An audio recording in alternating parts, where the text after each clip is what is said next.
นี่สิ่งที่ขาดบ่ได้พระเอกของเฮาพี่น้องเนาะแบบว่าคนลาวนี่กินกันแบบทั่วบ้านทั่วเมืองพี่น้องบ่มีก็บ่แซ่บใดโดยเฉพาะพวกต้มพวกแกงนี่ขาดบ่ได้พี่น้องแบบมาเบิ่งน้ำยานางเฮานี่โอ้ปั่นเอาพี่น้องแล้วแต่เด้อผู้ใดสิยีเอาก็ได้เนาะแบบยีแบบบ้านเฮานะยีแบบบ้านนอกเฮาบ่ใช่นะแต่ว่าลากมือกันเด้อพี่น้องหลังจากที่เฮาปั่นน้ำยานางแล้วเฮาก็สิมาตำข้าวเบื่อพี่น้องข้าวเบื่อนี่ก็แล้วแต่ว่าผู้ใดสิใส่เด้อถ้าเกิดว่าใส่มะพริกหาวก็ได้ใส่พริกดิบก็ได้ก็แล้วแต่ว่าแต่ละคนว่าสิใส่หยังค่ะนี่มาเริ่มแกงกันเลยพี่น้องมื้อนี้ก็เป็นเมนูแบบว่าแกงเห็ดสวัสดีครับผมมื้อนี้ก็สิมาแกงเห็ดพี่น้องนี้ก็ได้เห็ดมาจากตลาดบ่ฮู้เห็ดอีหยังแน่นี่ฮู้แต่ฮู้เห็ดหูหนูพี่น้องนี่สิ่งที่ขาดบ่ได้พระเอกของเฮาพี่น้องเนาะแบบว่าคนลาวนี่กินกันแบบทั่วบ้านทั่วเมืองพี่น้องบ่มีก็บ่แซ่บใดโดยเฉพาะพวกต้มพวกแกงนี่ขาดบ่ได้พี่น้องมาบาดนี้ลงมือแบบว่าเตรียมข้าวเตรียมของเพราะว่าสิได้แกงเห็ดแบบว่าบ้านๆพี่น้องก็สิได้มีผักทองมีใบแมงลักที่เฮามาใส่นะคือแบบว่าแล้วแต่ผู้ใดสิใส่เนาะว่าแกงเห็ดนี่ผู้ใดมีเห็ดละลายก็แฮงดีว่าสินะเพราะว่าเห็ดแต่ละอย่างมันก็ประโยชน์บ่คือกันเนาะแล้วก็เฮาก็สิได้มาปั่นน้ำยานางแล้วเฮาก็สิได้มาตำพริกมื้อนี้เฮาก็สิใส่เป็นพริกสดพี่น้องก็แล้วแต่เนาะใส่พริกแห้งก็ได้แล้วแต่ผู้ใดแบบมีพริกว่าสินะมาตำกันเลยพี่น้องนี่หลังจากที่เฮาตำแล้วเนาะเฮาก็สิได้แบบมาเบิ่งน้ำยานางเฮานี่โอ้ปั่นเอาพี่น้องแล้วแต่เด้อผู้ใดสิยีเอาก็ได้เนาะแบบยีแบบบ้านเฮานะยีแบบบ้านนอกเฮาว่าสินะแต่ว่าลากมือกันเด้อพี่น้อง หลังจากที่เฮาปั่นแล้วเฮาก็สิได้เอามาตองแบบว่าให้เอาแต่น้ำมันแล้วก็เอาใบมันออกพี่น้องเนาะเอาแบบน้ำแบบสดๆเลยเนาะสดๆคือบ้านเฮาเลยแบบนี้นะถ้าเกิดเฮาไปซื้อเฮาย่านแบบว่ามันบ่สดแบบเจ้าผสมมาลงมือเลยพี่น้องเนาะอาหารเมนูแบบว่าบ้านๆสินะเว้าเรื่องแกงหน่อไม้แหละกินฮอดบ้านพี่น้องเนาะกินฮอดสีมือเฒ่าแม่เนาะคือสีมือเฒ่าแม่นี่แซ่บเลยอยู่บ้านเฮาแบบนี้นะแบบว่าเวลาแบบว่ายามเฮ็ดไร่เฮ็ดนาแบบนี้ก็เฒ่าแม่เราก็สิแบบเฮ็ดอยู่เฮ็ดกินแบบให้ลูกให้หยังแบบนี้นะ มันแบบว่ามันมีความคิดแบบแวบๆขึ้นมาแบบกินฮอดบ้านกินฮอดหยังพี่น้องเนาะเวลาแบบเฮาแกงหน่อไม้บ่ตำส้มตำบ่สินะคิดเห็นแบบว่าตอนเฮาแบบว่าสมัยยังน้อยสินะเฒ่าแม่เราสิเฮ็ดกับข้าวกับน้ำให้กินสินะเวลาเฮ็ดเวียกเฮ็ดงานหรือว่าเฮ็ดไร่เฮ็ดนาสิเนาะก็ลงไปเฮ็ดไร่เฮ็ดนาแล้วก็เฒ่าแม่ก็สิเตรียมกับข้าวกับน้ำให้กินนะเวลาแบบว่าได้กินหยังแซ่บๆหรือว่าแบบกินอ้ายแบบว่าบ้านเฮาไปสินะมันก็เฮ็ดให้คิดฮอดบ้านพี่น้องคิดฮอดแบบฝีมือเฒ่าแม่เนาะ นั่นแหละพี่น้องอยู่ไสกะบ่คือบ้านเฮาคือว่าแหละอยู่ทางไหนกะคิดฮอดบ้านเฮาคือเก่าเนาะเฮาเชื่อว่าหลายคนก็เป็นได้บ่ฮู้ว่าคนอื่นเป็นบ่แต่ว่าเฮาเชื่อว่าทุกคนน่ะเป็นน่ะเนาะเวลาแบบเฮาแบบมันสิมีความคิดแวบๆขึ้นมาแบบเวลาเฮาแบบเฮ็ดเมนูแบบบ้านๆเฮาแบบซี้นะแบบเฮาเคยกินตั้งแต่เฮาแบบว่ายังน้อยสิมันสิมีความคิดว่ามันคิดฮอดบ้านหรือว่าคิดฮอดไอ้สีมือเฒ่าแม่ว่าซี้นะแซ่บๆได้พี่น้องเฒ่าแม่เราเฮ็ดกับข้าวอยู่บ้านว่าซี้นะตอนแบบว่าเฮาได้กลับไปก็ ได้กินอยู่พี่น้องแต่ว่ามันก็แบบว่าจังไดอะแป๊บๆอะเนาะเวลาเฮากลับบ้านไปก็บ่เกินอาทิตย์หนึ่ง2อาทิตย์เฮาก็ได้ลงมาแล้วพี่น้องอันนี้มันก็เที่ยงกว่าแล้วพี่น้องเฮาก็เตรียมกับข้าวกับน้ำเพราะว่าสิกินข้าวเนาะก็สิได้พากันเฮ็ดกับข้าวกินพี่น้องนี่หลังจากที่ลูกค้าซาแล้วนี่เฮาก็สิได้มาหาเฮ็ดกับข้าวกับน้ำกินเนาะแปลว่าทำงานในนี่มันก็ดีพี่น้องเวลาเฮ็ดกับข้าวนี่ก็สามารถที่จะแบบว่าเฮ็ดกินไผกินแล้วแต่ผู้ใดสิเฮ็ดกินแบบซี้นะผู้ใดมักก็เฮ็ดกินอันนั้นผัดข้าวผัดน้ำก็ว่ากันไปแบบซี้นะผู้ใดอยากกินแกงกินต้มก็แกงเอาแต่ว่ามื้อนี้ก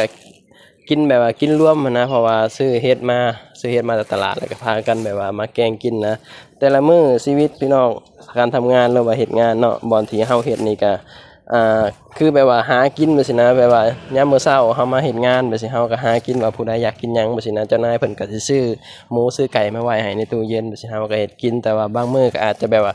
อยากกินรวมกันแบบซี้นะก็ออกเงินกันซื้อข้าวซื้อของคือมื้อนี้ก็ออกเงินกันซื้อเฮ็ดซื้อหยังพี่น้องมาแกงมาหยังแบบซี้นะก็เลยแบบว่าได้กินรวมกันมันก็นานๆกินทีก็แซ่บได้พี่น้องเนาะอาหารแบบบ้านเฮาแต่ว่ามันก็ยังบ่คือบ้านเฮาอยู่แหล้วเนาะคือว่าแหละพี่น้องเนาะ อยู่ไสก็บ่คือบ้านเฮาดอกพี่น้องเนาะนี่ปะแกงบาดนี่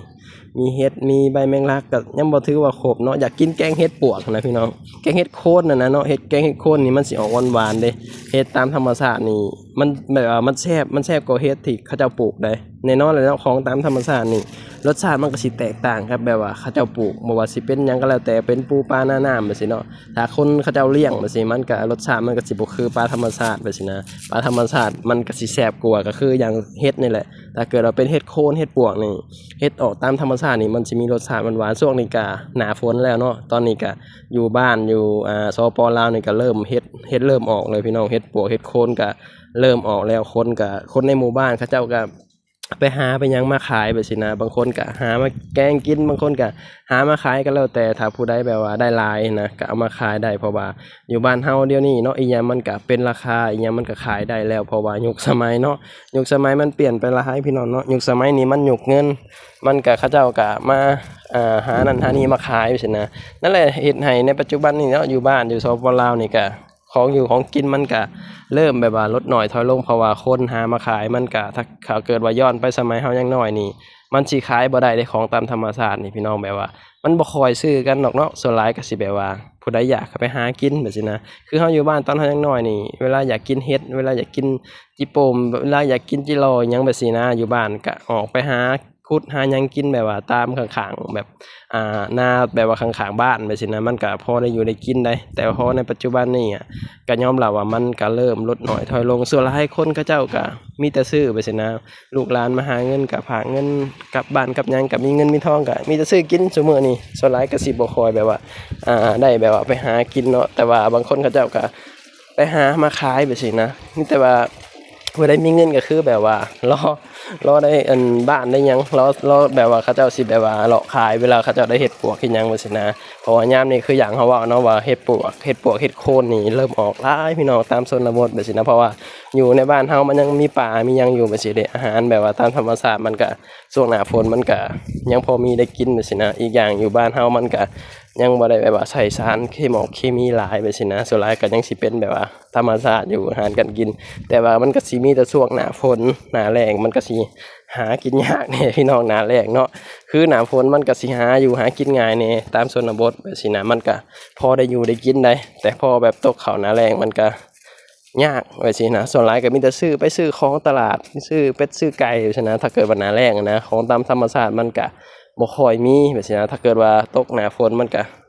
ของกินมันก็หลายนี่พี่น้องประมาณนี้แหละเนาะนี่ตอนนี้ก็แกงแบบว่าโพดบอกพี่น้องหอมได้หลายบาทนี่ได้นี่โอ้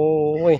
นี่ใส่เห็ดปวกใส่เห็ดโคนเข้าไปนี่คือสิแซ่บคักพี่น้องนี่แหละประมาณนี้แหละพี่น้องเมนูแบบบ้านๆแบบบ้านเฮาไปสิเนาะคืออย่างว่าอะไรเมนูว่าสิแหละกินฮอ